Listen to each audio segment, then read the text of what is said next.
Em nome do Pai, do Filho e do Espírito Santo. Amém. Jesus, Maria e José, ajudai-nos a acompanhar-vos muito de perto, para viver muito unidos aos três a próxima festa de Natal.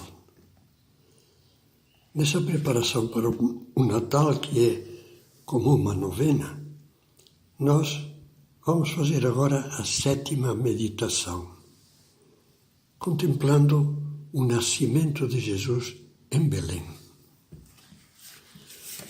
O nascimento de Jesus é contemplado pela liturgia da Igreja sob o símbolo da luz. Ó Deus, que fizestes resplandecer esta noite santa com a claridade da verdadeira luz, o povo que caminhava na escuridão viu uma grande luz. Hoje surgiu a luz para o mundo. O Senhor nasceu para nós. Todas essas expressões são um eco das palavras do prólogo do Evangelho de São João. No princípio de São João era o Verbo, e o Verbo era Deus. Nele estava a vida, e a vida era a luz dos homens.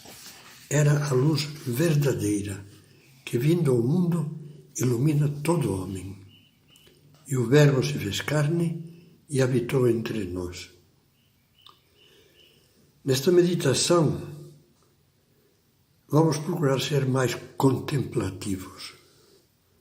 Vamos voltar os olhos e o coração para Jesus menino, fazendo com que entre em jogo a nossa imaginação e que então vejamos como se o estivéssemos presenciando, o menino repousando sobre as palhas do presépio, envolto nos paninhos que a mãe lhe preparou, de modo a sentirmos assim o impulso de lhe agradecer a sua entrega por nós homens e para a nossa salvação e de adorá-lo, meu Senhor e meu Deus.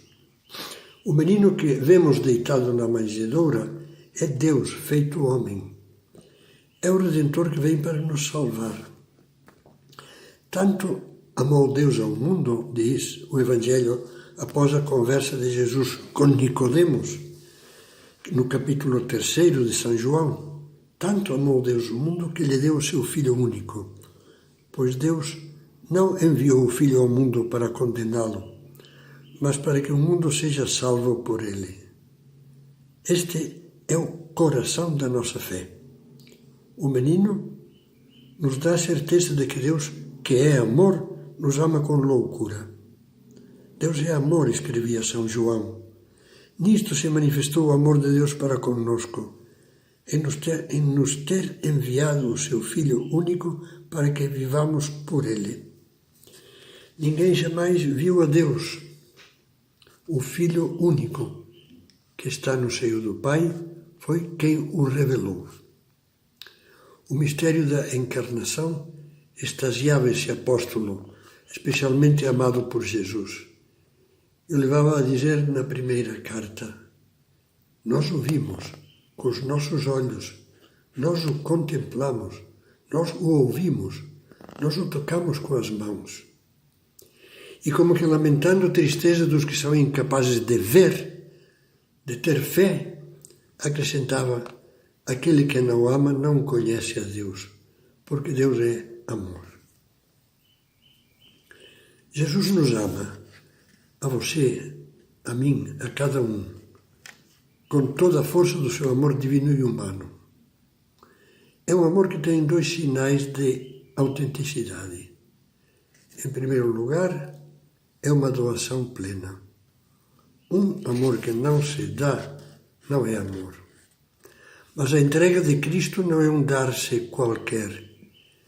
É uma doação que visa o nosso bem. E aí está o segundo sinal. Todo verdadeiro amor quer bem, quer o bem. Dá-se procurando o bem da pessoa amada. Qual é o bem que Jesus nos traz? Todos os bens. A vida divina, Deus em nós aqui na terra, e a vida eterna. Desse tesouro nós podemos extrair especialmente 3 riquezas. A riqueza da verdade que Ele nos ensina. A riqueza do caminho do céu que Ele nos mostra com o seu exemplo e a sua palavra. E a riqueza da vida nova dos filhos de Deus, da graça concedida pelo Espírito Santo, que chega até nós a partir do seu coração trespassado na cruz. Tudo isso resumiu Jesus na última ceia, numa só frase. Eu sou o caminho, a verdade e a vida. Meditemos nessas palavras, começando por essa última frase. Eu sou a verdade. Desde antes de nascer, Jesus já é anunciado como o sol, como a luz da verdade que nos guiará para a paz. Já percebeu que a verdade que Ele nos traz não é uma verdade qualquer, é, vamos dizer assim, a verdade verdadeira. É como dizia São João Paulo II, a verdade sobre Deus, sobre o homem e sobre o mundo. Mas essa verdade, como Jesus explicava, é parecida com a semente na mão do semeador. Pode perder-se no caminho, cair sobre as pedras ou entre espinhos e morrer. Ou pode cair numa terra boa e dar fruto. Se procuramos ser terra boa, se procuramos acolher a verdade, essa verdade com maiúscula, a nossa vida irá sendo reflexo da vida de Cristo Jesus. E nada deste mundo poderá abalar a nossa fé. Jesus dizia: aquele que ouve as minhas palavras e as põe em prática é semelhante a um homem prudente que edificou a sua casa sobre a rocha. Uma casa que nem a chuva, nem o vento, nem as tormentas conseguirão derrubar. A outra frase de Cristo: eu sou o caminho. Olhe para Jesus menino. Descobrirá que toda a vida dele, desde que nasceu até que subiu ao Pai, é uma irradiação de exemplo. É a sinalização luminosa do caminho que leva para Deus. É lógico que Cristo nos diga: segue-me, porque nos quer bem. Ele nos compara às ovelhas que Ele, o bom pastor, conduz com segurança entre brumas, penhascos e perigos até o lugar do repouso. Ele é o bom pastor que anda na frente, marcando o rumo com as suas pegadas, com o seu exemplo. Se nos acostumamos a ler e meditar todos os dias o Evangelho, para conhecer cada vez mais a fundo a vida e o exemplo de Cristo, entenderemos e praticaremos o que dizia São Paulo. Progredi no amor, escreve aos Efésios. Progredi no amor segundo o exemplo de Cristo, que nos amou e por nós se entregou como oferenda e sacrifício de suave odor. O amor cristão não é fumaça nem perfumaria.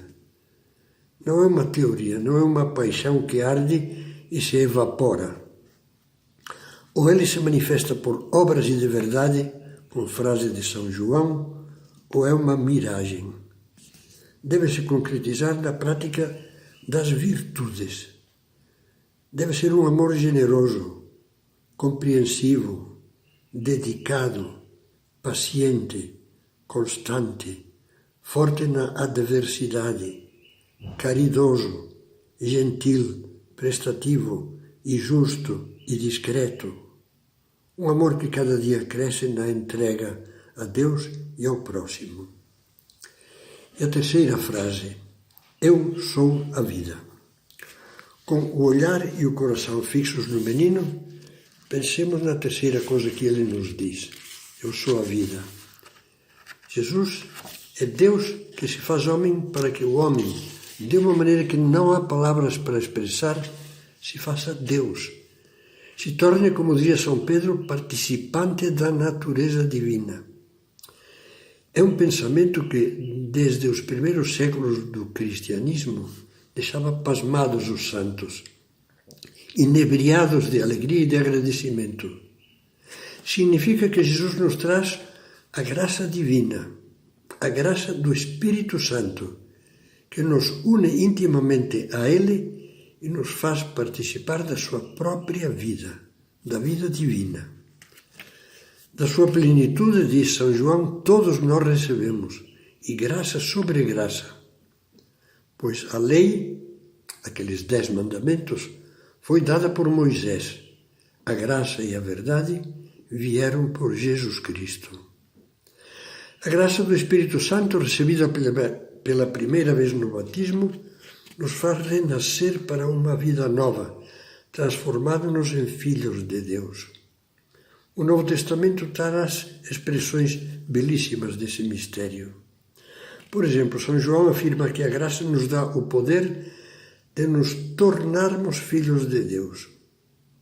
E São Paulo declara com grande alegria que com a graça do Espírito Santo recebemos o espírito de adoção como filhos, pelo qual clamamos Abba, Pai, Papai.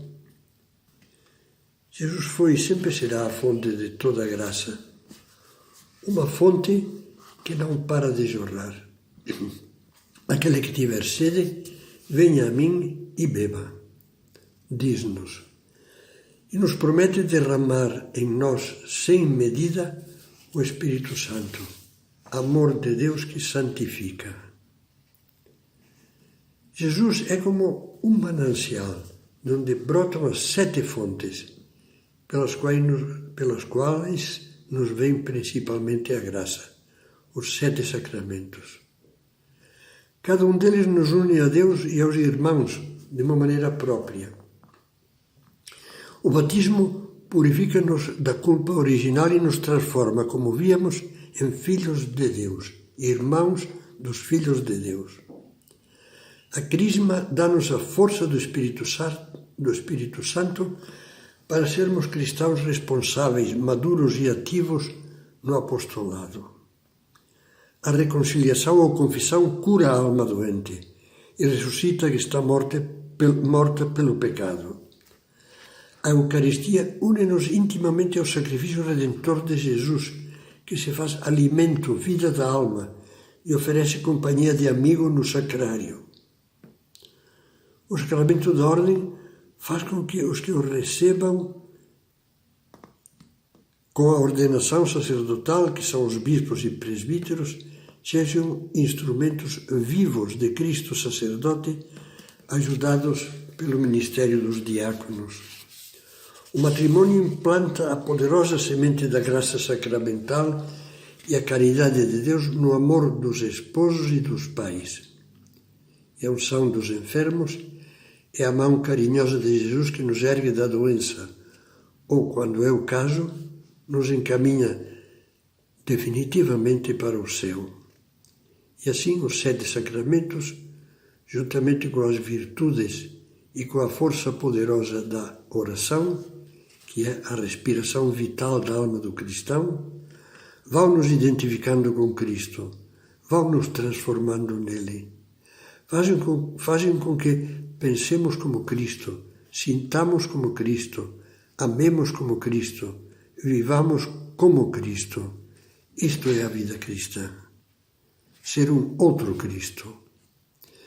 Depois de pensar nessas realidades, não acha que o Natal é o momento certo para nos perguntarmos diante de Jesus menino: eu vivo como filho de Deus? A minha oração é uma oração de filho, cheia de entrega e de confiança. Posso dizer que o meu temor é filial, ou seja, que não temo que Deus me abandone ou me castigue, mas temo só magoá-lo, ofendê-lo. Cumpro os mandamentos com carinho de filho ou com má vontade de forçado. Tenho delicadezas de afeto filial para com Deus, para com Nossa Senhora. Enfim, eu poderia pôr o adjetivo filial em tudo o que penso, sinto e faço em relação a Deus. Com a ajuda do Menino Deus e de sua Mãe Santíssima, nós podemos viver assim. Pensemos então nesta realidade. Em cada Natal, Deus chega muito perto de nós. Em cada Natal, Jesus, ultrapassando as barreiras do tempo e do espaço, leva-nos para junto do presépio. Em cada Natal, Maria, a Mãe, oferece-nos o menino, sob o olhar sorridente de José. E em cada Natal, Jesus também sorri para nós e nos pergunta: será agora? Será desta vez? Confia, diz-nos, eu nasci para te ajudar.